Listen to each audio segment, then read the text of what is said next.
சம நல சமுதாயமும் சமய சார்புடையும் மக்களாட்சி முறையும் அமைந்துற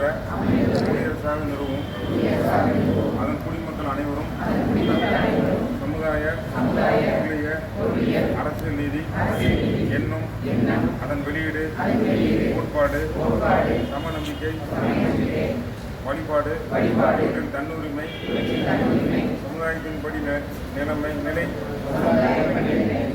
வாய்ப்பு நலம் இவற்றின் சமன்மை ஆகியவற்றை எழுதியிட செய்வோம். அவர்கள் அனைவருடைய உடையும்